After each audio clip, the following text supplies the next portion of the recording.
So I'm a patent attorney, and I got into my job because my dad got sued a lot. And so he needed some free lawyer advice. So he asked me to consider patent law.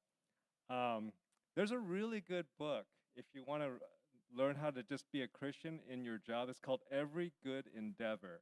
It's called Every Good Endeavor by Tim Keller. So I would encourage you to read it because there are not that many Christian books about doing your work for the Lord. So what I do as a patent attorney is I help people with inventions. It could be anything. It could be a software app. It could be a medical device. Also deal with trademarks, so brands and names and logos, things that you see on your clothes and stuff like that. So I help companies and people protect that. So when you have a new idea, that's what I do. Um, the skills that you need for this kind of job, I think a lot of logic, so kind of being able to look at something and be able to see, okay, what's different about this, and to be able to describe it. Um, that's in a nutshell what I do. So, um, well, my area of law is a little bit different than other areas of law, so it can be kind of consuming. So I would say that with any job, there's always a potential for work to be an idol. So you could get to a point where the work becomes so important that you could put it above God. And I've been in those situations where I was working all the time, and trying to raise a family and do work at the same time. It was hard to have a balance sometimes. And so this kind of profession requires you to have a little bit of self-control and a little bit of self-discipline, because it's easy to get into this career and just be consumed by it. And also, if you're starting off as a lawyer, sometimes you get hired by a firm and you don't have much control over your work hours.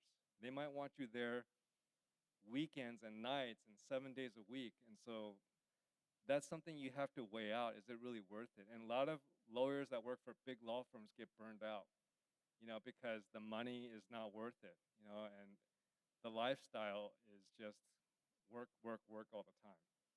But if you don't get hired by a big law firm and you want to kind of go the small firm route, well, it's not always easy getting a job, because then you need to, see if a small firm will hire you. So those are some of the pros and cons of this work.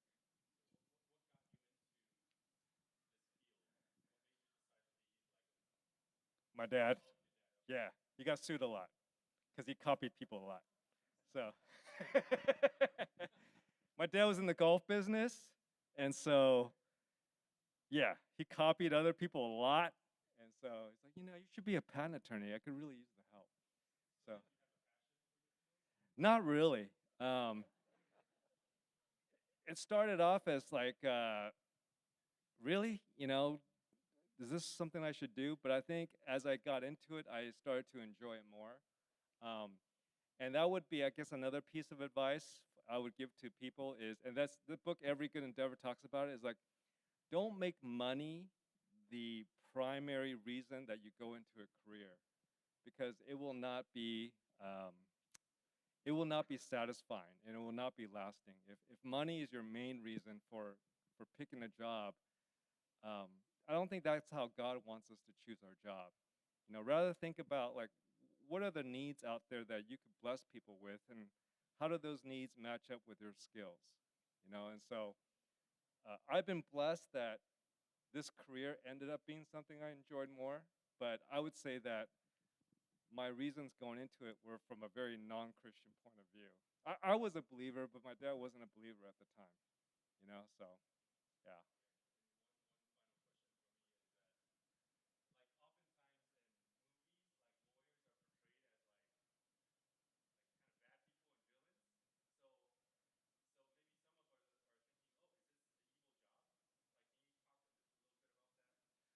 Hmm. Well, okay, so if I had to be really general, I would say there's two paths for a lawyer. One is litigation, where you're involved in lawsuits, right? So that's very adversarial. Litigation is like party A is trying to fight party B, and there's just one winner unless they settle. So litigation is pretty it could get pretty nasty, and that constant stress and that constant like fighting against someone, it wears on your personality. You just get really irritable and you get really agitated. And you ever met lawyers that have been doing litigation their whole lives? It's like sometimes they're just kind of like they can't help it but be a little bit of a jerk. It's just like that's what they do every day. Not every litigator is like that. And then the other general is transactional, where you're not litigating, but you're kind of like doing agreements. Um, you're helping people to do certain things. And so litigation route or transactional route. And so if you pick the litigation route, you got to be ready for some brutal hours and a very nasty kind of, the opposing counsel, the lawyer on the other side, sometimes they're professional, sometimes they're not. You can't choose who your opponent is, right? So if your opponent is like a real jerk, they're gonna make life really miserable for you, and that's what they're trying to do. That's their goal. But if you're going the transactional route, then you don't have that kind of a stress. You just have a different kind of stress where you could be working really long hours. I think the stereotype that you're referring to probably is more of the litigators. The people that are kind of like you get this stereotype that people will do what they got to do to win. So yeah.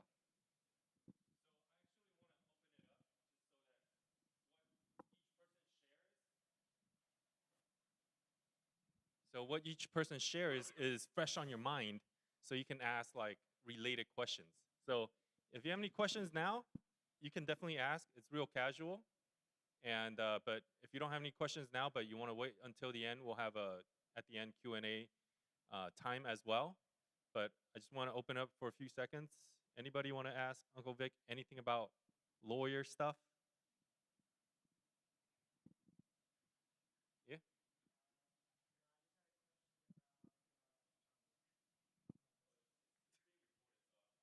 Okay, okay. Um, no, no, just how many years of schooling? Just 3 years after college. Okay, okay. Yeah. Good question. Would you say this is like a super competitive field to like get into? It is. Um, there are too many lawyers, period. So if you're going to go into the law profession, you really need to think about what niche you're going to try to fulfill, what specialty. You don't want to be a general lawyer. And even with whatever niche you pick, there's just a ton of competition. So yeah. What's like your like weekly schedule? Like what's like your work like is like 9 to 5 or is it more like on your flexible? Okay, so I'm not your typical lawyer. So Wednesday morning, Tiffany had BSF, so I was with the kids at Costco. And then I was thinking, why are there so many people at Costco on a Wednesday morning? Don't they need to be at work? And then they're probably thinking the same thing about me. So because I have my own firm, so I kind of get to set my hours. But I've been doing this for over 20 years. So you're not going to be able to do that when you start off. You're going to say, yes, boss, what time do I need to be there? Oh, I'm going to stay an extra hour after. Okay, cool, yes. That's the schedule. So do you get to work from home? I could if I want to, but Okay. I can't get anything done from home. Okay. Yeah. Okay. Very cool. All right. Thank you very much. Okay, I'm here to talk about accounting. And your name? My name is Vince. Okay, my route why I chose accounting was kind of unorthodox, very unusual. I originally wanted to do marine biology because I like fish, I like scuba diving, I reef tanks, coral reef tanks. And when I came to America, I soon realized that a bachelor's degree in marine biology was not going to get me a job, especially as a foreign student on a student visa. And there were not many employers. One of them being was at SeaWorld in Orlando, and they were not going to hire me. So I quickly switched to accounting because I was told there was no Googling at that time, right? 36 years ago. So I asked around, and they said, go to business. Take a business, go in business, chances much higher. And better yet, take accounting, because there are even less people doing accounting. So that's what I did. I switched from marine biology. I switched college. I went to Indiana because it was a good business school, good accounting school, and was one of the lowest cost. So a confluence of cost and ranking. So I basically went into accounting, not knowing anything about accounting, just bare faint idea, not knowing if I liked it. But my goal was to stay in America. I didn't want to go back to Brunei. I'm from Brunei. So I did not want to go back to Brunei. So that was the main reason. Originally, it was interest in marine biology, but later on, it was the need to stay in America. I didn't want to go back. So long story short, I got my accounting degree, got a job, got my work permit, green card, and my citizenship, and here I am. What is accounting? Accounting, in a nutshell, is basically recording financial transactions. How much you earn, how much you spend, and putting it in a useful manner for end users. It could be upper management, could be the owners of the company, shareholders, or banks that loan you money. They want to know the financial position of the company. So that's basically, in a nutshell, what accountants do. And for accounting, you can get a job in almost any industry. You can work for a private company, you can work for a CPA firm with lots of different clients in all industries. You can do governmental accounting, you can do nonprofit accounting. Governmental, like working for the IRS, working for the state of California Franchise Tax Board. You can work for government, you can work for nonprofits like schools. You can work for, let's say, charitable organizations, World Vision. You can work for churches like Saddleback, one of the bigger churches. Or you can do even forensic accounting, which is kind of interesting. Forensic accounting, you work. I'll give you an example. Let's say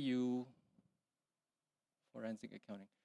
Let's say you want to work for the FBI, and because there's a lot of white-collar crime, about 15% of the hires the FBI do are special agent accountants.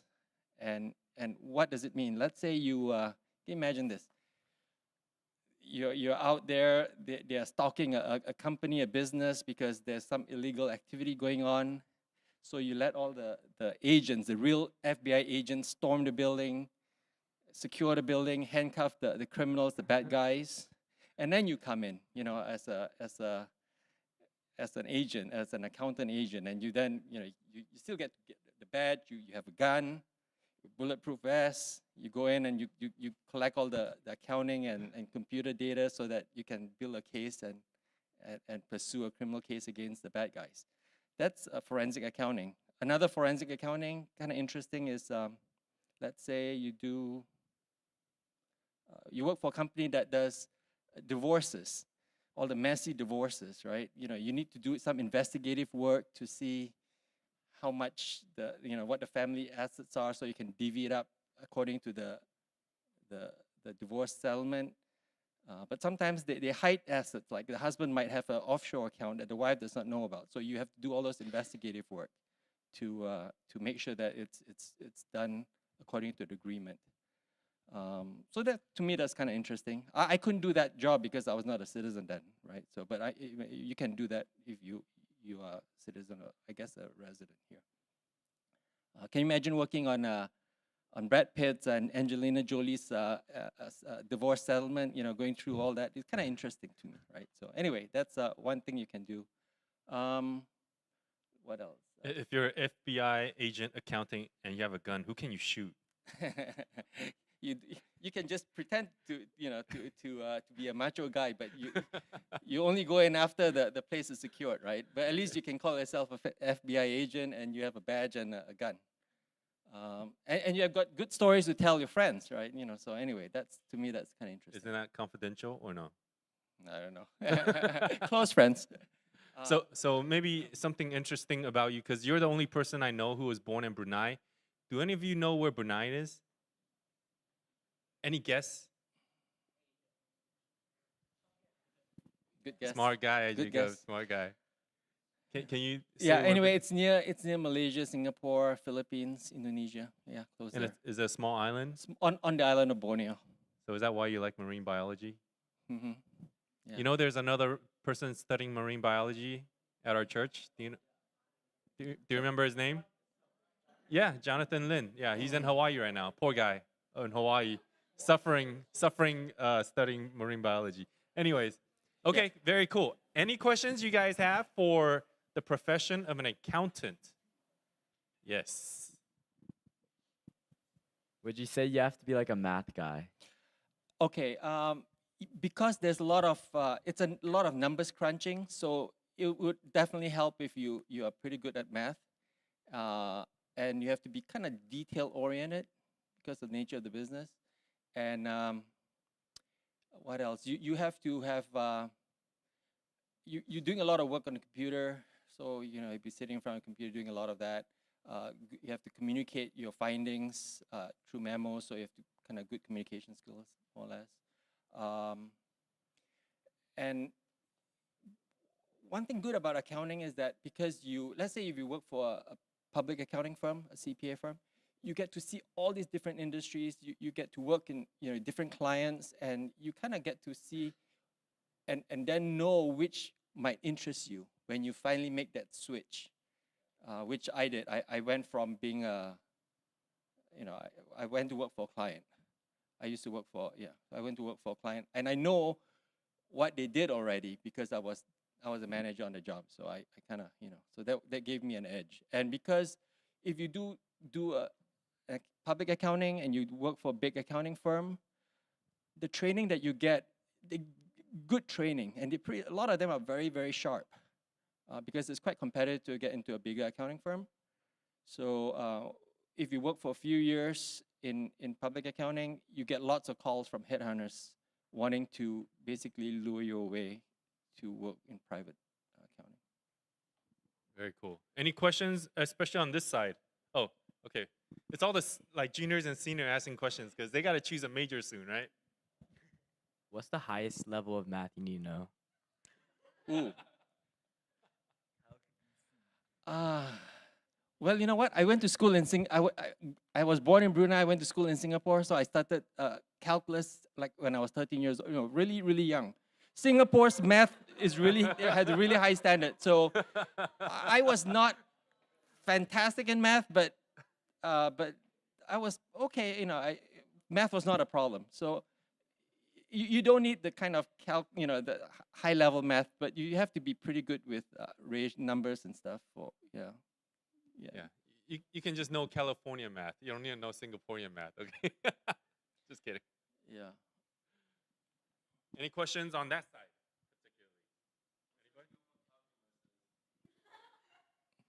particularly? I didn't really understand it. It was too young, but I just basically had to take exams and pass it. But after that, I quickly forgot all about it. Okay. Yeah. Very cool. All right. Thank you. Thank you, Vince. Introduce yourself. All right, I'm Peter. Hopefully, you've seen my face somewhere. I'm probably the least experienced here, which is code for I'm the youngest. Okay, so first off, any questions you have for me, you can ask me anything about any job I've had before or that I've been interested in. And even not tonight, if you just want to, on a Sunday, hey, you just want to talk to me privately, ask about my area of work, feel free. Anytime you can reach out to me. So when I was a kid growing up, I wanted to be a Ninja Turtle. I wanted to be a lawyer. I wanted to be an oceanographer. But then by the end of high school, I wanted to be a doctor, which would make any Asian parent proud. My parents said I could not be a doctor. So math was my strongest subject, but then I'm also really good in the hard sciences. I was in competitions growing up, academics, So I thought I was pretty smart. This was the late 90s, early 2000s. This was when websites and stuff were really, really big. .com was really, really big. And so my parents talked with other parents who had other smart kids that were going to Stanford, and they said, Peter, you're going to do computer science, even though I didn't want to. I played a lot of computer games, probably longer than you've been born. I've been playing computer games. So my parents thought, well, he's on the computer all day, so he must be good on the computer, which was true, but it's not true for everybody. So I was like, I wanted to do biology. I want to be a doctor. And my parents were like, yeah, we're not going to pay for college if you don't do computer science. So I went into computer science. I went to UCI, information computer science major. During college, I started my first job at an insurance brokerage. I did a lot of easy accounting work and a lot of basic office work. So I would tell the insurance companies, you didn't pay us enough money, enough commissions, and you owe us money. And as a college student, calling up companies and telling them your math is bad was kind of fun and got us some money back, which is cool. So I did that for 4 years. I graduated with my bachelor's, and I didn't know what to do for a job because I didn't do an internship. I had a lot of fun in college. So my friend hooked me up with a job at his parents' company, and I started off in tech support. So I did that for a year, but it was really good because I learned how to talk to people. I got to travel a lot, and I got to teach people classes. I got to teach firefighters and police officers. Made fun of myself, made them laugh. It was really cool. But after that, I thought, it was time to get a real job in my field, which is to be a programmer. So I became a programmer, developer, did that for a number of years. Got kind of tired of it because I worked on a lot of old stuff. I didn't work on the new cool stuff.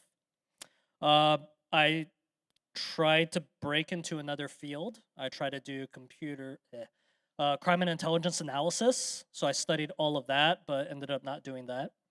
I got certified as a computer forensics guy, but my shot at the Secret Service didn't work out, and I did not want to work for the FBI because I'd be looking at child porn all day, and my heart could not take that.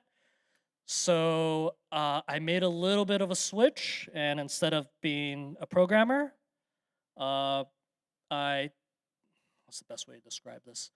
So Pastor Casey will call me an engineer. Technically, I'm an engineer, but I don't do physics. I'm not an aerospace engineer or anything like that. I'm not even a computer engineer. I'm what you would call a systems engineer. So I work in the IT field. So I'm pretty much going to talk all IT at this point. I take care of servers, the really expensive computers. I work in the cloud and a lot of the cloud stuff.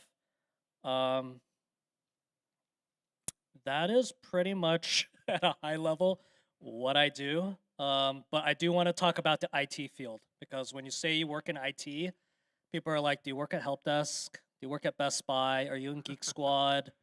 No, I don't. So IT is huge, information technology. You could be a help desk guy. You could be a service desk person helping people over the phone with a computer problem. You could be on desktop support, where you work for a big company. They don't just hand you a computer and say, here, use this, or here's a phone, here's an iPhone, use this. They have to actually prepare it, get it ready. That way, if you try to steal the phone or something, they can turn it off and say, nope, can't do that. Wipe all the data, can't do that. Or if there's a problem with your computer, they're the ones you call and help. I work on servers, so instead of the $1,000 laptop, I'm working on the $10,000, much more expensive servers that are running your websites, Facebook, Google, all those, that type of computers. That's what I work on. You could work in networking. You like networking stuff, you like phone stuff. You could do, databases. You could be a programmer and be working in IT. That works out really well. Let's say you don't want to be a really, really technical person, but you still want to kind of work in IT. There are a lot of other types of jobs that IT people need. You could be a project manager, a PM, someone who kind of manages big projects, but you do a lot of IT projects because you're kind of technical. You could be a business analyst, a BA, to support those projects. You could be, work in accounting. You could end up at an IT company. A lot of ways to break into IT. If you're going to ask about college and all that, yeah, with the bachelor's, that's all I got, and I work in the field. But to be honest, the best people I've worked with in IT never went to college. They don't have a college degree. They don't even have an associate's. You can break into IT by taking some classes, getting some certificates, just showing that you can learn this stuff and do this stuff. And so if I'm interviewing you, because I interview a lot of people, honestly, I don't care if you have a college degree. Personally, the company might think so, but personally, I don't care if you went to college. I care about whether or not you want to learn, you want to grow, you can talk to people well, you have good communication skills, you have a good head on your shoulders, and I'll figure that all out during the interview process. But yeah, IT is one of the interesting fields where I would say you don't have to have a college degree and you can do really, really, really well. I mean, think about how many of the .com people, they started up Facebook or whatever and they never finished college. Pros and cons. Kind of the pros include you could be working from home 100% in the IT field, depending on your IT position. So I have coworkers who live in some other state, Nevada, Utah, Texas, you name it. They're 100% remote workers. When we had COVID and the lockdowns, I worked 100% from home, which worked out because my kids were home 100% too. I'm not 100% at home right now. I do go back into the office, but it's really easy for me to work at home. Kind of a con is depending on your IT work, if something breaks in the middle of the night, someone's got to fix it. And if I'm on call, I'm the guy who has to take the call, then, I might get woken up in the middle of the night, need to fix a problem. But that's fine because I don't do it every single day. I rotate with other people. I think the last thing I want to bring up is every single job I had is because I knew somebody. From the first job during college to my current job, there was always someone who kind of helped me get there. So everyone says, oh, networking is really, really important. Personally, it helped me out tremendously. And it's not just, oh, you happen to be friends with someone on Facebook, but it was that I went to college with them. I was in the college club, the Christian fellowship with them. And even though we'd graduated 2 years ago, he called me up and was like, hey, I know someone who needs a job. Are you interested? And I'm like, sure. And then I got the job. So really meeting people and getting to know them, not just being friends on Facebook or social media, can make a big difference. At least it did for me. Speaking of social media, maybe by the time you start getting into college, I don't know if you've ever heard of LinkedIn. It's the social media platform for kind of work. So people who want to look good for jobs and whatnot will create a profile on LinkedIn. Even if they're a college student, they'll create one, connect with people.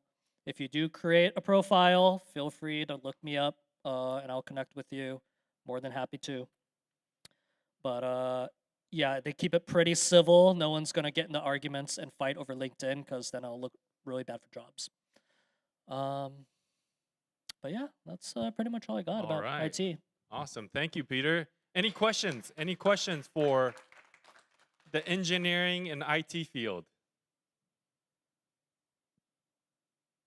come on, no questions. I know, from an Asian crowd, right? Like, Questions for all of them. okay, we'll probably save it for later on. They probably got to think about it a little bit. But one thing that Peter said that I think is very true is when you interview people, since you're in a managerial position and like a lot of us are in the position of hiring, right?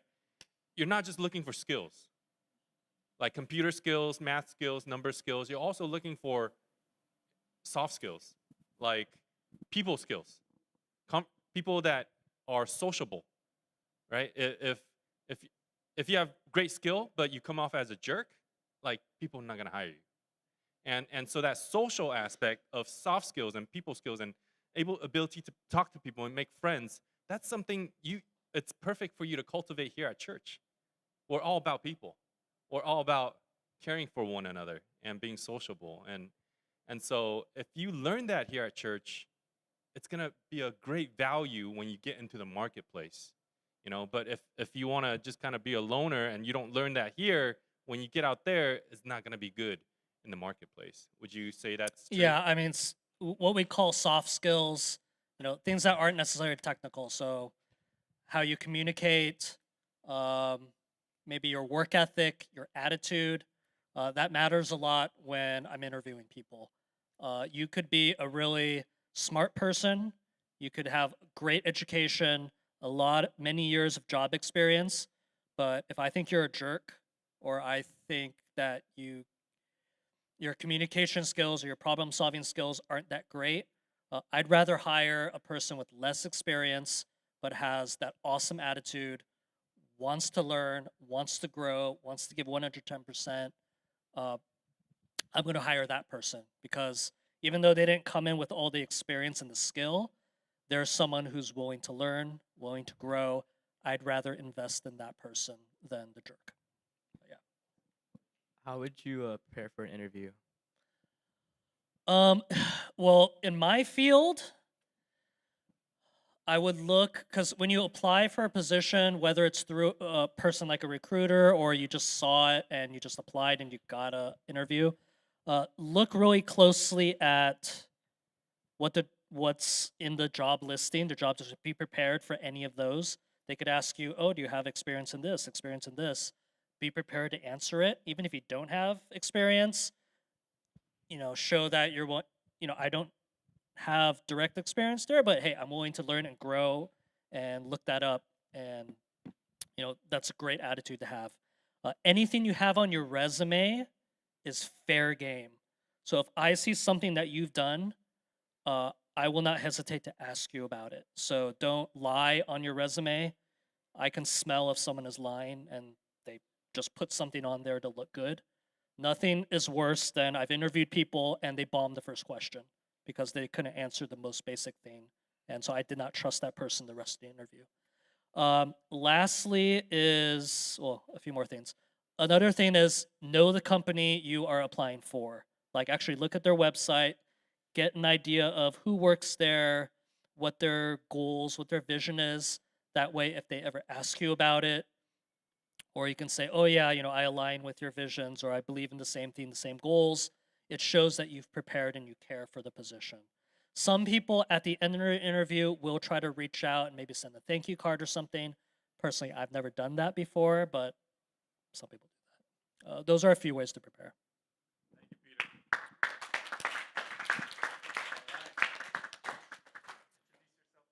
Hey guys, I'm Frank.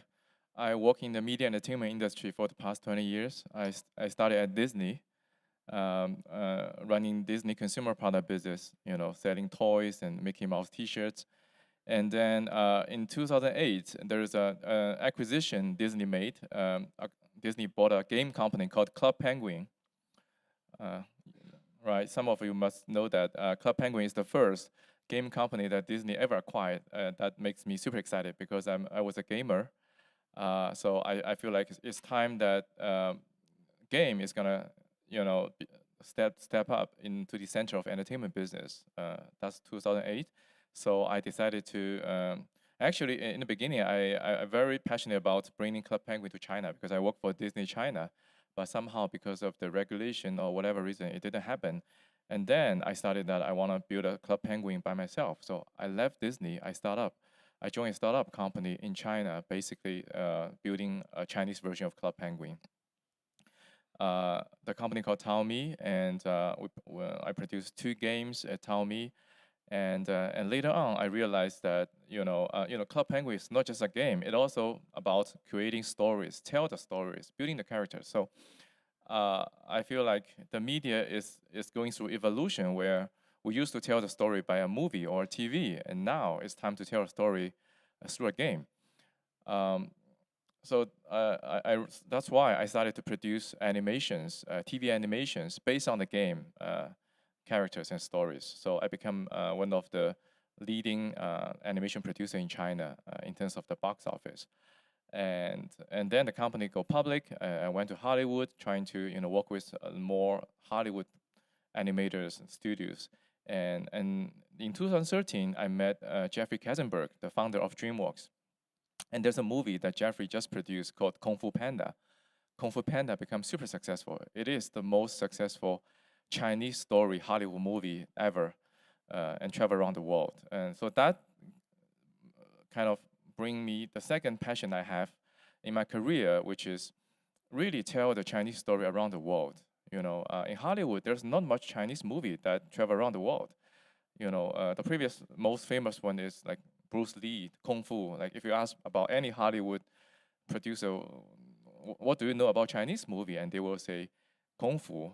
Or the next thing they will probably say something like fortune cookie. Like it's so funny. Like I tell them that nobody in China knows what the hell is fortune cookie, right? So that there's not much great Chinese story has been traveled around the world. So that become one of my biggest passion, that I really want to produce more Chinese story-based movie that can travel around the world. So when I talked to Jeffrey said that he want to build a studio in China, a DreamWorks studio in China that produce more Chinese story, Hollywood standard, travel around the world. I get super excited. So I left my startup company. I joined DreamWorks in China, and I become the CEO of that studio.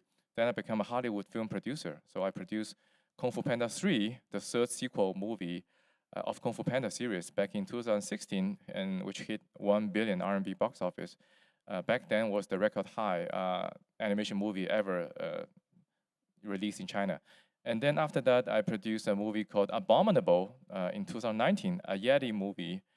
I talk about a Yeti travel from Tibet to Shanghai, and maybe some of you have watched it. And then I produced another movie back in 2020, Over the Moon, on Netflix. Over the Moon talk about a Shanghai girl story, and that movie ended up get Oscar nomination in 2021. So I'm lucky enough to be the first and the only Oscar nominated Chinese animation movie producer. So then COVID arrived and all the theater gets shut down. All the movie studio get hit. And then there's only one business in media entertainment sector thrive, which is no surprise, game, right? Everyone play games simply longer than before COVID. So I joined a game company back in 2021, Riot Games. I'm now becoming producing League of Legends and Valorant. Is that cool? And the reason why they want to hire me is, again, just like what I did back in early days, that we do believe that game is now in the center of media entertainment. And game is not just about game. Game is also about storytelling. It's about building the characters. So we started to build this League of Legends universe. Last year, the first series called Arcane get released on Netflix last year and make a big hit. So we are just now in the beginning of unfolding this magic world of League of Legends universe in the next 10 years. And also, of course, Valorant is also growing very fast. So I'm very excited that now after Disney, Taomi, the game company, and DreamWorks, I'm now again back into game companies, and also I think the magic part of League of Legends it is very diversified and inclusive in terms of the culture. It has both Eastern culture and Western culture, if you know the game. So I feel like, again, being a gamer and being a Chinese media entertainment executive, I feel like this job opportunity really fulfill my passion in both sides. Yeah, so that's kind of my career. I feel lucky that I've been through, in the past 20 years, through this media entertainment evolution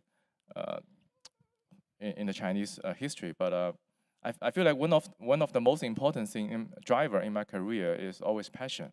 Like find your passion, do the things that you feel passionate about. Like I'm a gamer, I love Chinese culture, so what I do is really what I'm passionate about.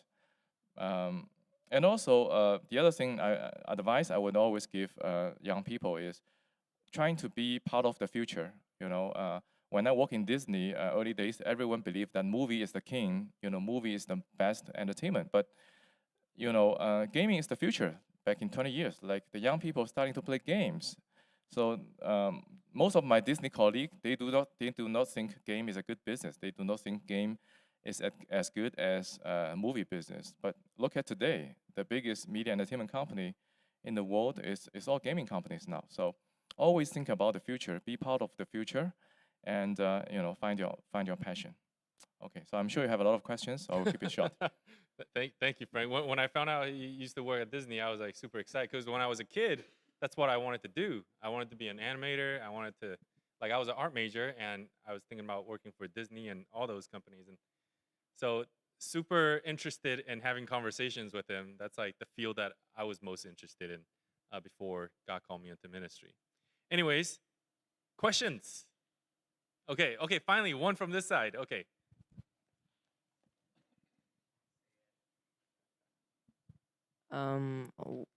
When you worked at Riot Games, what did you do? Good question. I actually I do a different kind of positions. In the beginning, I run the film and TV business at Riot Games. So as I mentioned, I joined we produced the first League of Legends show, Arcane Season 1. Actually, Arcane Season 2 is also in production. Arcane Season 2, just so you know, but keep it to yourself. It's still confidential. It will be released in 2024 on Netflix. So as I said, Arcane is just the beginning of League of Legends universe. So I also are developing other shows living within the League of Legends universe. But these days, I also have a new role, which is the head of Riot Game China. So I'm running Riot Game China business, including games, esports. I'm sure some of you know the League of Legends esports. And the team as well. So I'm now running Riot China. That's my new role. Awesome. Any more questions? All right, Annabelle.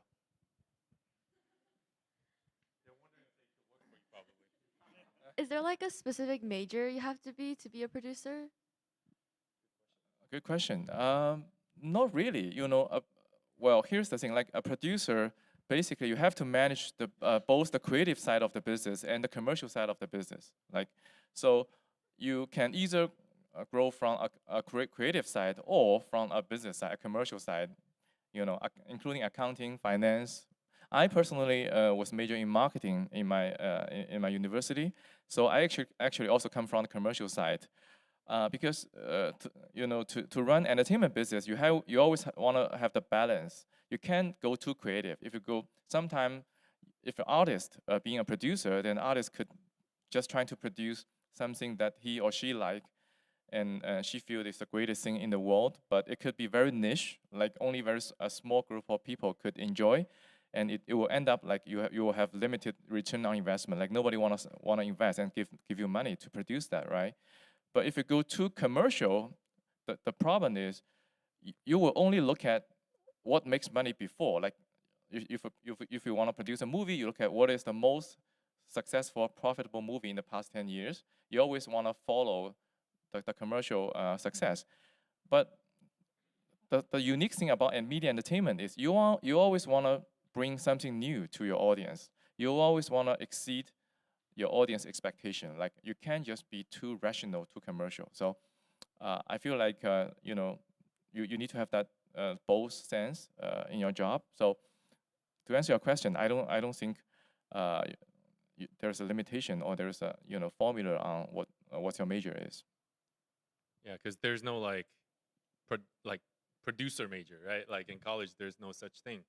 So you're saying marketing is a good one, maybe MBA. I don't know. I'm just making things up. Have you met like any like super famous people like Jack Black or like Jack or like just Jack like Black, yes, I know I met Jack Black. Yeah. so like you can call him and then he'd like pick up or like like FaceTime Jack Black? Not particular Jack, but I can call some of the directors, like Stephen Chow. Do you know Stephen Chow? Yeah, Stephen Chow is a very famous Hong Kong director that I like a lot, and I know him very very well. And Glenn Keane. Glenn Keane is the director for chief animator for Lion King, Little Mermaid, and later on become my director for Over the Moon. So there's definitely some directors I'm very close with, and also I really enjoy working with great creative talents. Yeah. Just a survey. How many of you saw Panda 3? Panda 3. How about Over the Moon? Anybody see Over the Moon? A few of you. What's the other one? Abominable. Abominable. Anybody see Abominable? Who play League of Legends? Who plays League? Or Valorant? Oh, Valorant more now. Yeah. Who's seen Arcane? Arcane? I think Arcane is one of those movies that one of the very, very few movies in my mind is a masterpiece of animation. Like there's very few in my mind that I consider masterpiece, but Arcane is definitely one of them. So thank you. It's an awesome movie. It doesn't tug at my heart. Like I laugh more in Kung Fu Panda than in Arcane, definitely. And it's I think more rewatchable with my kids. But the wow factor, like, oh, like this is amazing, beautiful, spectacular. Like that's my sense when I watch Arcane. But when I watch Kung Fu Panda, I'm like, that's funny, that's hilarious. Like I think, and I laugh with my kids. Am I a certified film critic? Yes, at the Liu Family Studio. Yes. Okay, awesome. Yeah. Okay, one more. All right, so this is Dina. This is her first time here at Lighthouse. So let's welcome Deanna.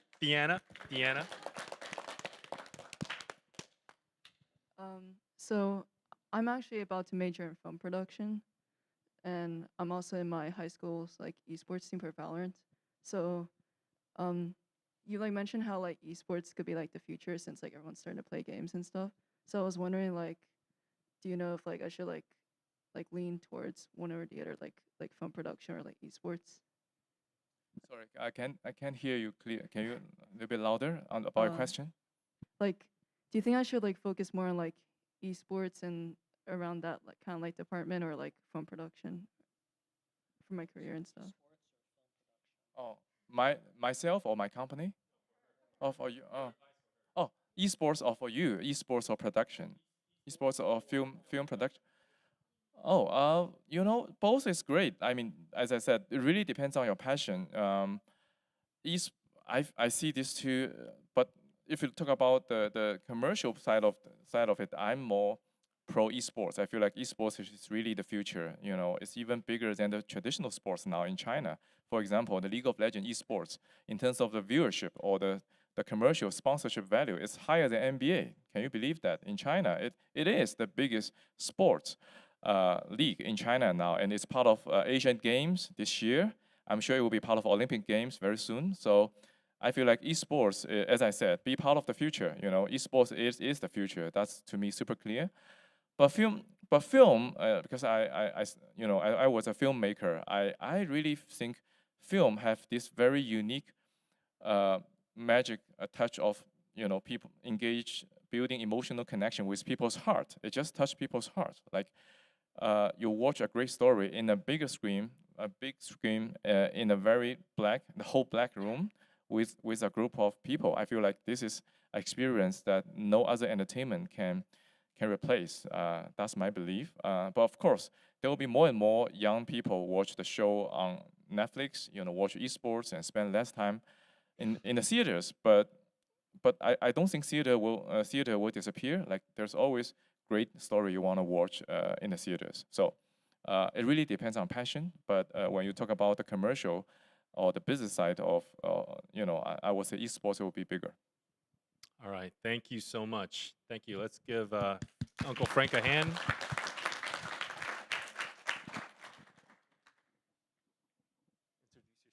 Okay, my name is Sam, and yeah, I think any job after the Disney or game industry is boring, right?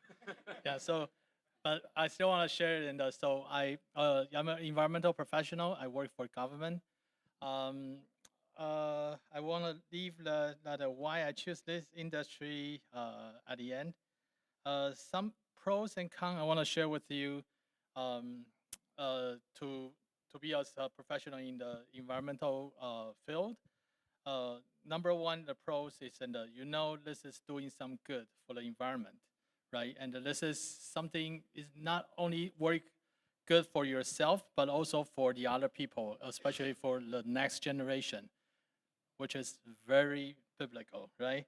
And the second thing I want to share is in the many of you probably don't know, and working in the government, especially like environmental protection, we're like EPA things, and we call our agency is called South Coast AQMD, South Coast Air Quality Management District. Yeah, we do air quality control and reduce air quality, reduce air pollution and protect public health, and by the innovative and technology and some incentives. So I want to share is that working in our agency, we have about 900 employees right now. About 1/3 are Asian, and 1/3 of all of our employees, 40% are male. Yeah, so these days we talk about diversity, equality, inclusions, and if you go to our agency, you see all the different races, and the first generation, second generation, third, fourth, and the Aboriginal, everybody is works there. And our managers, and a lot of them there are female as well. And like I said, in the 30% Asian, about half is the first generation, and about I would say, well, about like 40% they are from either China or Taiwan, speaking the Mandarin, and they are either first generation or second generation. So I strongly encourage you, if you have passion about the environment, and this is one of the best career, and you can pursue. And some cons, and I will say a lot of our majors and work not in the government and work in the consulting firm. I used to work in the consulting firm in San Diego for about 10 years. I was a project manager there, but I want to say that one of the cons is very, very stressful. And you have to prepare all your report, and at the same time you prepare your proposal, just like those lawyers and accountant, and it's very competitive. And I remember I worked in one of the major company. They have 100,000 employee worldwide. I worked there for about 10 years, and every year we lay off people. Even the years they are good years, they earn the money, they still lay off people. And the second thing is, and I want to say, is communication. And working in our majors, and so you can see, and I'm the first generation, and so I have some disadvantage, and a lot of I can be very honest with you. I'm in this career for 20 plus years. A lot of my colleagues, I graduated from Stanford, by the way, but a lot of my colleagues from Stanford, and they are higher up managers, and because they don't have any language or culture barriers, but I do. Yeah, so I have to work harder. Yeah, but you guys don't. Yeah, so that's a good thing. The communication will become much more important as you go higher up. The third thing I want to say, especially well, I think both private or nonprofit or the government, I think it's very, very important. And I have sometimes I have hard time for this. That's why I keep. Yeah, I think that's why the faith is important. And to me and my personal career life, is the purpose-driven life. And why you receive this high calling, and why you want to do this for your whole life. I think this is the constantly, and you need to ask this question to yourself. And so, so I want to answer the last question and why I choose this major. I have two stories. Both are true story. One true story is, and I want to share is, and I had no choice.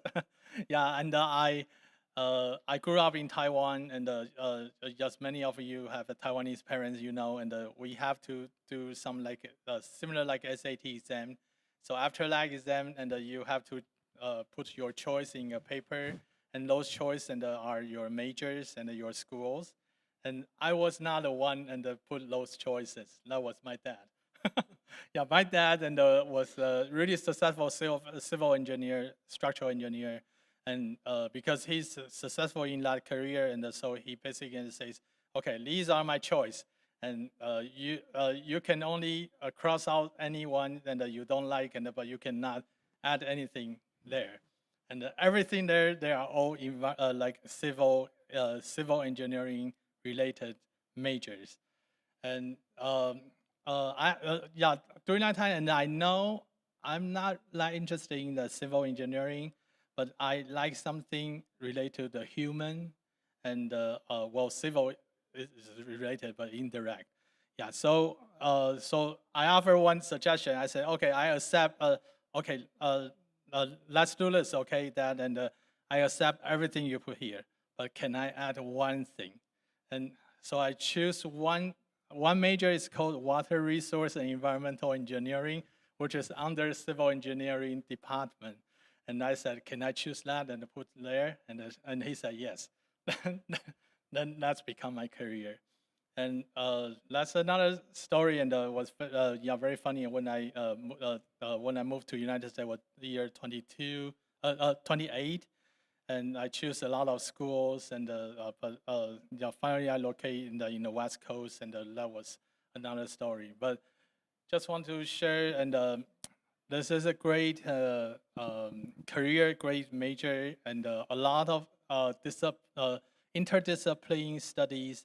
And when I was school, I was like a programmer. I do all the models, and yeah, because if there's a power plant and the people want to know, okay, like 1 mile away there's a school, and what's the impact to the school? What's the cancer risk and to the school kids and the residents? So that's what I did. And but in our agencies, and we have engineers, scientists, and inspectors, lawyer, attorneys, accountants. We have people work in the lab, and people go out and like inspectors, and we also have like air quality specialists, air quality scientists. We also have a generalist, environmental generalist. And last thing I want to say is, and if you want to choose this career, it's very challenging, but it's a good thing, and you can hear a lot of different voices. So a lot of our meeting, and we have people like from schools, professors, we have industry representative, we have school representative, we have residents, we have people like from the church, and we have people just like us, and we like local residents and live in Irvine, and we have some like environmental group like Sierra Club, and we have some like they just call in and want to vent, and we have all kinds of people, and but how to find that wisdom, how to find that negotiation skill, calm people down, and make a consensus, move things forward, and move your policy, and create some policy really help the people, protect people's health. I think that's really challenging part, and which is I love this job because I feel that's how God wired me to do this, and so I once again really appreciate Pastor Casey and everybody, and I think this is another time, and I come here before I come, I reaffirm, and this is my passion. Amen. Awesome. Awesome. So, like, being an environmentalist, like, literally, you could be saving lives, you know, like finding out where the dangers, the hazards are. So that's really awesome. Cool. I'm going to open it up for questions. Any questions? Yes. Okay, just say it real loud.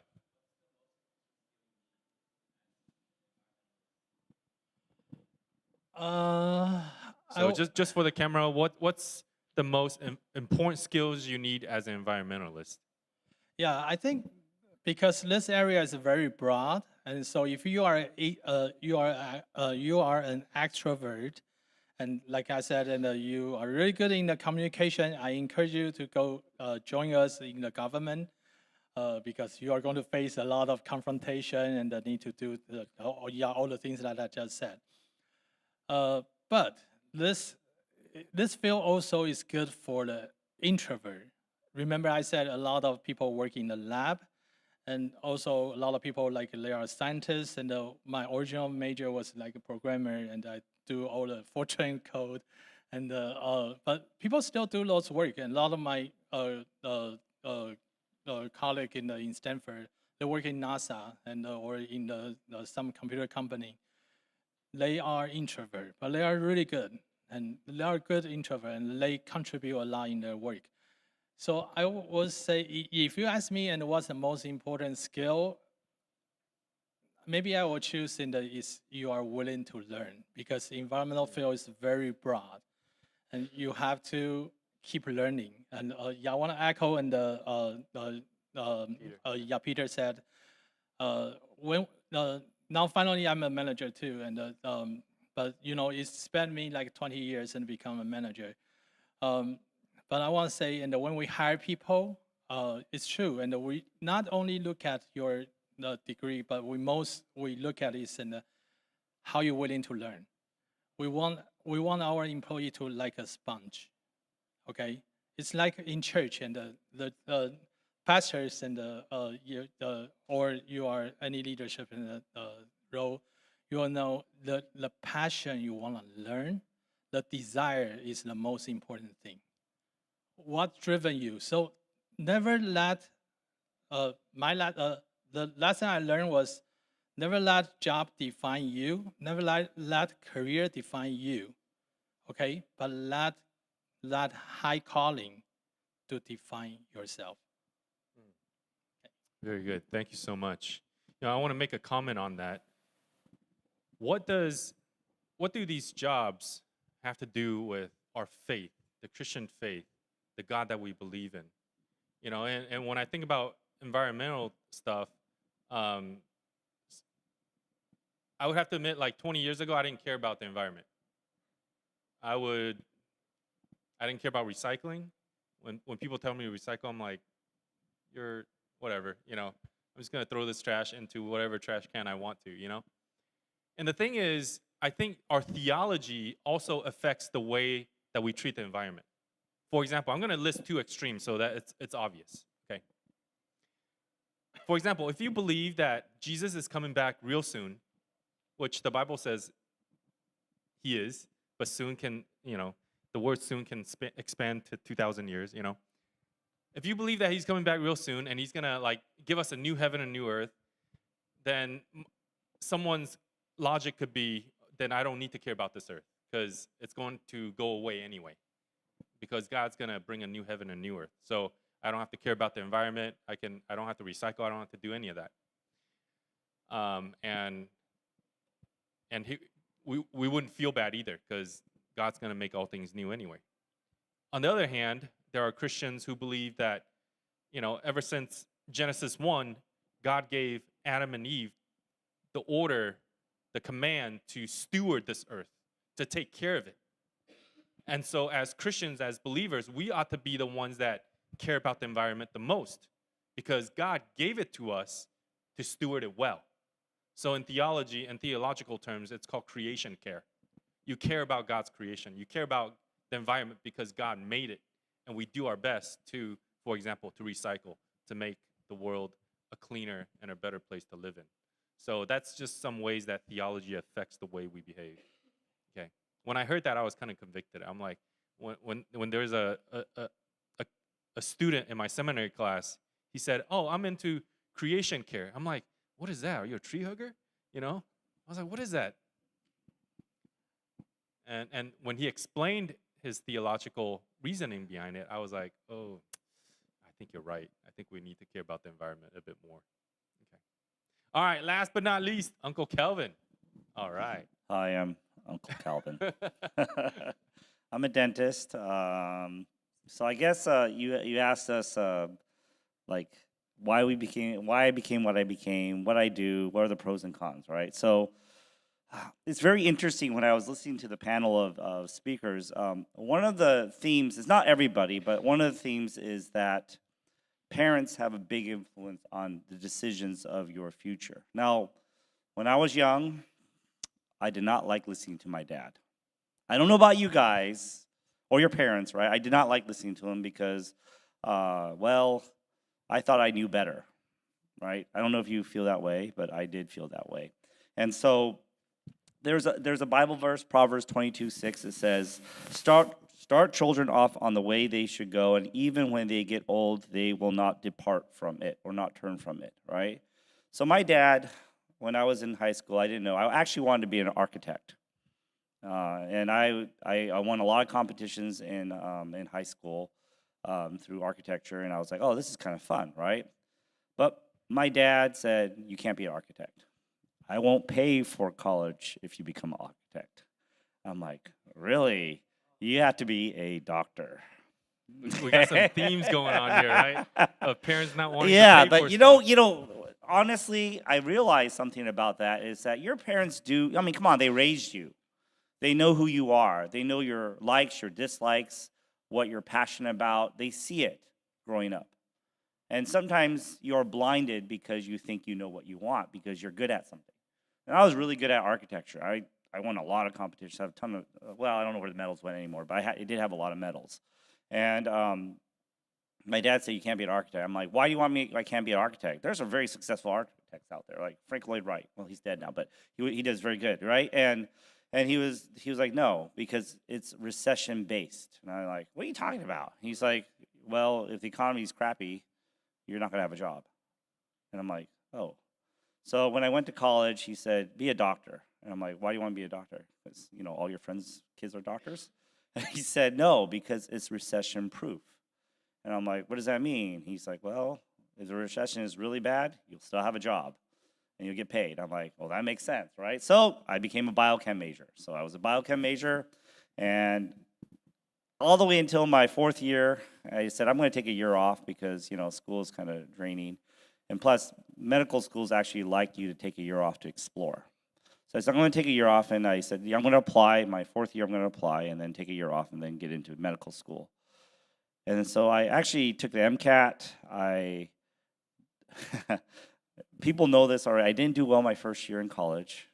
A lot of you knew that, right? But then I did very well the next 3 years of college. So you can see a progression of my grades going up. And I actually took the MCAT, did pretty well on the MCAT. And then the day, I remember this day, my dad said, I called my dad and said, hey, Dad, I need to apply to medical school, and I need a check for $2,700 for the application process. Because I was applying to like 40 schools, right? And he went to me and said, don't be a doctor. I'm like, what? Okay. He literally said, don't be a dentist. And I'm like, why do you want me to be a dentist? And he's like, well, you're good with your hands. And he had a lot of friends whose kids went to medical school, and they would complain to their parents that, yeah, medical school sucks because you're in the, like, when you go to residency, you're in the worst part of town, worst hospitals, scary, it's not safe, blah, blah, blah, and the work hours are very stressful. And he also said this, well, you're still called a doctor. I'm like, really? So 180 switch. I never took the DAT before. I took the DAT, which is the dental admissions test, just like the MCAT for medical school. and then I applied to random dental schools because I had no idea about the field. I knew a lot about medical, but I didn't have any idea about dental. And then I got in, and here I am. So that was my story about dental. Now, dental is very interesting in the sense that you can work for someone, you can be your own boss, just like lawyer, many of these fields, or you can do part-time and still do okay. So it's great for females if they want to have a family. You can do part-time dentistry, and I have a ton of friends who are part-time dentists. I know that there are many parents in this room that they are dentists, and actually I went to school with them, some of them, like right over there and over there. So there's two dentists whose kids I went to school with, and I know there's one that I didn't go to school with, but he actually has his own practice too. So pros of dentistry. If you have your own business, which I do have my own business, I can set my own hours. So I and me and my business partner, I have a business partner, me and my business partner try to work as little as possible. Because, life is short, and it's not all about work. So when I first graduated from dental school, I worked 5-6 days a week because I didn't know anything about dentistry. I worked really hard. I needed to pay off bills. I just got married. My wife was a dentist too, from a dental classmate. Everyone kind of knows that, sort of. And I just put a lot of time into just like, can I get things? And then you slowly realize like 6 days a week is really hard on your back. I call dentistry a blue-collared, white-collared job. So what does that mean? You're blue-collar because it's labor intense. It's hard on your body, especially hunching over 8 hours, 9 hours a day, working on patients. It's white-collared because you get paid better than a blue-collar job, but it's still pretty hard. And I believe dentists have a finite life. They can't. Some are crazy and they'll work till they die, but they'll be in a lot of back pain, arm pain, numbness in the arms, things like that. So I say most dentists will probably work about 30, 40 years at the most if they do it, because it's hard on your body. Currently, you name it, I've done it on my back because I have back issues from doing dentistry for so long. And yes, it's like a couple years only. Okay, but so I do chiropractor, I do acupuncture, I do cupping, I see, I do a lot, physical therapy, things like that, just to try to treat my back so it's stable. I do a lot of stretching on my back. If I didn't have any back problems, I would probably go a little longer in dentistry, but just because of that, there's a finite life. So that's a con. The skills you have to have is you have to be good with your hands. If you're not very good with your hands, don't be a dentist. Or be an orthodontist, because they don't need to do much, because they just yell their assistants to do stuff, right? But a dentist Are is you very, talking to someone? Oh. No, not looking at Chloe or Sarah at all. Okay, actually, your dad's skills, hand skills are really good. It's just that he decided to go into ortho, and now problem with ortho is that you have to go where the clientele are. So they work afternoons and evenings and Saturdays. And that's when the kids are home, right? They don't work in the morning a lot of times. So I wouldn't be an orthodontist ever, because there are different specialties to dentistry. There's like for me, I'm a general dentist, but I can do pretty much anything I want because I just take classes and learn about it and just do it. But Uncle Tony is a orthodontist, so he took 3 extra years after dental school. And then there's oral surgeons, and you can be an MD oral surgeon, so you can get your medical degree. That's 7 more years after dental school if you want to. Wow. 6 to 7 years if you want that. Yeah, just a lot of schooling. My oral surgeon was actually Uncle Tony's classmate, and he he told me I have about 7 more years of dentistry because my back is hurting too. There's a theme in dentistry of back hurting. There's other specialties like being an endodontist. Uncle Danny is an endodontist. He does root canals all day long. I don't like doing any of that. I haven't done that in many years. In dentistry, you can specialize in what you want to do. So I don't do a lot of things that a lot of general dentists do. I don't do root canals. I don't take out teeth. I I don't know. I see children because it's kind of fun. I don't do ortho because I hate ortho. So I kind of hone my skills to very specific things that I like doing. And that's what I think dentistry is cool, because you can actually focus on things that you can, and you can become really good at it. So you don't need to worry about other things that you don't want to be good at here. So I've got, this is 24 years now of dentistry. And I think I have another 7 years and I'm done. So if anybody wants to go to dentistry, my practice will be available, like to be bought. Just Yeah. okay, in about 7 years. It's about right. All right. Buy a very nice business. What do you have to do? What major? You could be any major. You just need to follow the prereqs. So there's certain bio classes, math classes, science classes you have to take in college.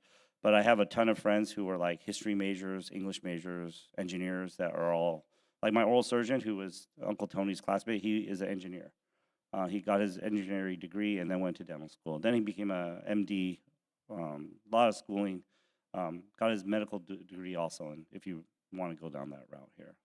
So pretty much anything. So I heard a weird rumor. Tell me if it's true. I heard that a lot of dentists, I think it has the highest percentage of suicide rate. Is that true? Yes. Why is that?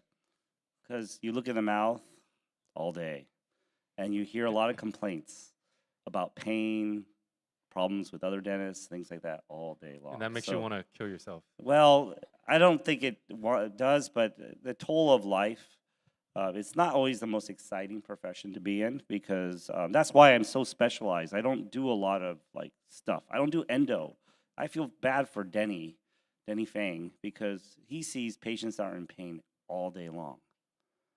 I don't want to see that. Oh, my tooth is hurting, so go see the endodontist. And I'm like, that's what I do. I say, oh, go see the endodontist. I don't want to deal with that.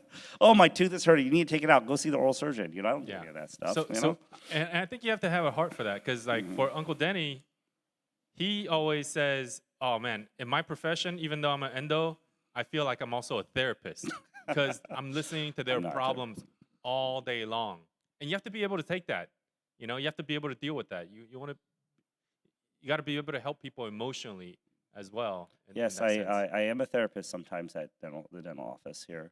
In terms of personality, I believe many dentists are introverts. Straight out, if you ever did disc profiling, high C, which is very analytical. And I'm pretty analytical. I am trained to be social, because I tend to be introvert more. I actually get my energy from being an introvert. But because of my profession, because I have to speak to you guys, I'm forced to speak, and I'm trained. I think that's what God gifts you to do sometimes. I never like going, like when this young gentleman here asked me to go, so I'm gonna grumble about it, right? But I realize that sometimes God gifts you or tells you to do things, and if you disobey God, it's always not the best thing to do. So you just do what He does, and then hopefully you get better at it.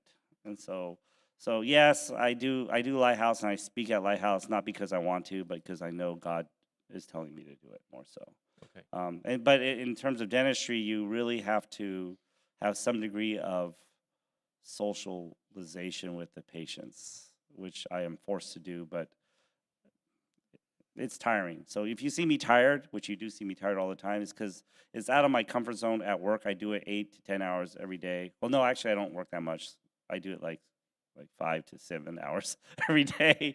I have to socialize with the patients, and that drains me a little bit more. Yeah. And he's very good at it, trust me. I listen to him social all the time, because he's my dentist too. So that's really cool. Yeah. Okay, question. Yes. Okay, so am I good with my hands? How do you know? Yes or no? Am I good with my hands? You, yes. Why? Because you make stuff. Well, really? That makes me good? Well, so if you are attention to detail and you like to build things, so when I was growing up, so there's this clock that I had that my grandpa had. It was like 150 years old clock. Literally, it was like his parents' clock, right? And it was at my house because he moved it. He lived with us, and I took it apart. and I couldn't put it back together. I Gotcha. spent like 3 weeks, and my mom got so mad at me because he's like, "This is your grandpa's clock. Why are you touching it? It was working fine," and I took it all apart. I was that type of person. I would like destroy things just because I wanted to know how it worked, right? And then later on, I learned how to fix things more than to destroy things. So whenever there was a problem, guess what they would call? Like I just put in, I put in 2 sinks at my in-laws, which I'm not even a plumber, but I just did it because they needed it. And I just fixed my toilet because it was leaking because the wax rim was broken. So if you are like kind of into those type of things, like let's fix things around, that's a sign that you have some talent in terms of hands-on. If you like to like art-wise, you're pretty talented in art, yeah. But that's kind of the way I review it here. Cool. Thank. Yeah, If I he's like good at Lego. building Legos, does he qualify to be a dentist? Yeah, it's okay. All right, one last question. Go for it. Okay. We only have 6 minutes left. I want to use the rest of the 6 minutes to talk about this one very important thing. And any of you could answer maybe briefly. How can we glorify God in our jobs? Particularly in your field. How do you glorify God in it? I'll answer that. Okay. I do it one patient at a time. Okay. So what do I mean by that? If you ever been to my office,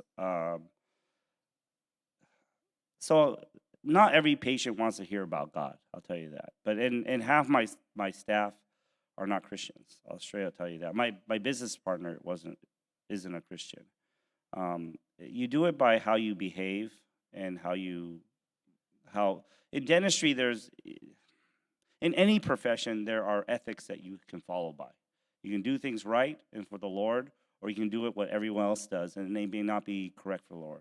In my office, I try to walk a life that is pleasing to God. So they know that. They know that I don't do extra work on patients that don't need it. I'll tell the truth. I'll tell the patients how things are.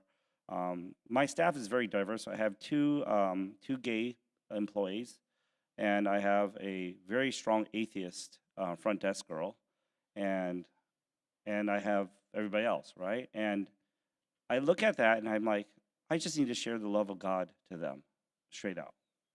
And how do I do that? With the way I behave, with the way and my business partner, he's an agnostic, meaning he believes there's a God, but he doesn't acknowledge the God of the Bible as God. He thinks that we are like peons, and God made us and just left us to our own device, right? And so when we die, we go back to oblivion. And I've actually shared many times with him about my faith and about God, especially when one of our classmates passed away at a very young age, about 7 or 8 years ago. I actually broke down and shared what it means to be a Christian and where do you go, because he was the classmate who passed away. Actually, his wife was a bridesmaid of my wife when we got married, but he was a very close friend. He passed away of a heart attack, and he was a believer, and so that gave me an opportunity. Just the small things, just how you behave, and the small things in your behaviors, and you don't know if it does anything to them, but you know that you are faithful and you're doing what God calls you to do, which is to share the good news to anybody. And it's kind of cool. My assistant, he's gay. I love him to death. He's a really good guy. I talk to him a lot about God, and he's very open to that. And I think that's the coolest thing, and you never know what God does when that happens. Awesome. Thank you. Anybody else? Yeah, I also want to share. Do you know God used everybody here to glorify Him through two ways? I don't know what's your definition, and my definition, the two-way, one is the relationship to your parents, to your coworker, and to maybe in the future your kids. The second thing, very important, is through the job, through your work. It's tough. I have to tell you, it's tough. my advice is very easy. Passion to your work, compassion to your worker, and always find a chance to give a credit to Jesus. Awesome. Say that. Okay. Passion for your work and compassion for your colleagues. And always give glory to Jesus. Very good. Thank you. Right. Do you have anything? Well, I 100% agree that, I think in a day-to-day basis, just always remember we are being created by the image of God, just hold integrity, hold responsibility, just demonstrate the standard that a Christian should be through day-to-day work. I think that's always the basics of my career. And the other thing is more specific about my industry is I feel like the media entertainment is a battlefield. As we know, the world is a battlefield that Christian we are soldiers to always fight every day with the world. So in particular, when it comes to media entertainment, like I see every day there's tons of content created by whatever format, like games, movies, and TikTok, whatever. Like you guys always watch your phone or iPad and computer every day. Like, so I always telling myself that if we don't stand out as a Christian to create the content that we think is good for the kids, for the next generation, then somebody else will produce content anyway. So don't leave the world to the enemies. Don't leave the world with to be the way that you don't like. Be the change you want to see in this world. Be the change by yourself. So always stand out. Always join the battlefield. Lean in, not lay back. So that would be my advice. Awesome. Really good. Create your own content that you believe in, right? Awesome. Oh man. Okay, I'll try not to go too long. Few things. So at my current job, like from day one, like I knew my coworker was Christian. Like he just like shared it. Like he didn't hold back. And I could tell really quickly on my team who were the Christians, who were the Catholics. There were people on my team who were not afraid to say that, oh, I'm Christian, oh, I'm going to mass, oh, I'm going to church. So very quickly I could tell kind of what people believed in pretty early on. So I was really challenged at my last place to have that level of transparency, especially with my team. But what was mentioned earlier was integrity, and that's where we can totally be different. I could totally be different than a lot of my coworkers. Like if I make a mistake, I own up to it. I don't try to say someone else did it wrong or I try to downplay it. If it's me, I own it. That's my problem. I show a lot of compassion, a lot of empathy. I treat people respectfully and politely at work. I do good work and I try my best. So on Monday, we had our annual conference, and the top 10% of performers in the company, get recognized. And this is my first in-person one, and I got recognized. It was really, really cool. But then on Wednesday, we had another set of awards for my division for IT, and then I got the award for most considerate. And I'm like, what the heck? Well, why is my face on the screen? Like, I was not expecting it. Like, who nominated? I know who nominated me, but apparently I got that award, and now I have a reputation to live up to now, because I got people, hey, you won that considerate thing. I'm like, yeah, I know. But I mean, there are just so many opportunities in the day to, even if you aren't overtly stating you're Christian, people can tell if something is different about you. At my last job, one of my coworkers, big, tall, white, gay guy, but we became really good friends. And even though he's had Christian friends, Christian coworkers, he was telling me, there's something different about you. You're a different kind of Christian. And he meant it in a good way, not a weird or bad way. So the way you act, the way you treat people, can lead to sharing the gospel. I've had coworkers and invited them to church, and they've come hear me preach. And there's just so many doors. It's just, are you willing to go through those doors and willing to just obey if the Holy Spirit tells you to share or talk to somebody? Yeah. Thank you very much. Well, due to time, we'll probably gotta end it right here. But feel free to hang out, ask more questions if you would like. I'm sure they have plenty to share, and I know some of you have a lot of questions. So, utilize the time. Utilize the time. But I don't want to go over too much, so let's end it officially here, and feel free to ask afterwards, okay? Let's give them a big hand. Thank you so much. Thank you, everybody, so much. Heavenly Father, we thank you for this panel of just godly men, faithful in their jobs, faithful in their service to you, God. I pray that what they shared with us would be valuable and that you would help us to apply it to our lives, God. Whatever you're teaching us, whatever field that you want us to be in, however you have wired us, may we seek only for your glory in all that we do. Thank you, Lord. In Jesus' name we pray. Amen. Amen. All right. Thank you, everyone. Thank you.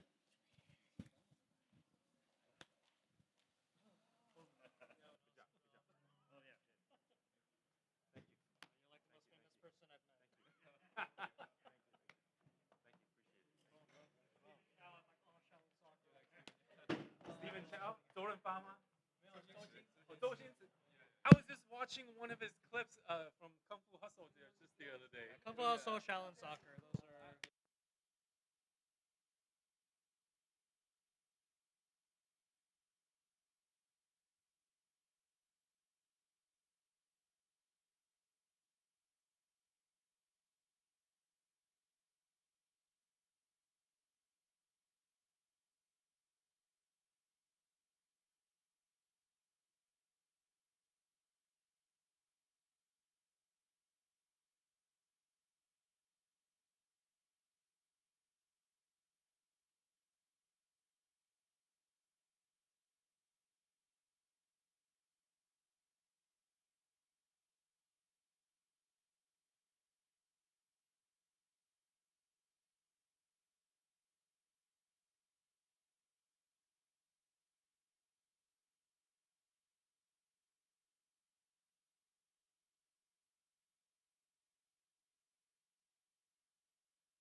you.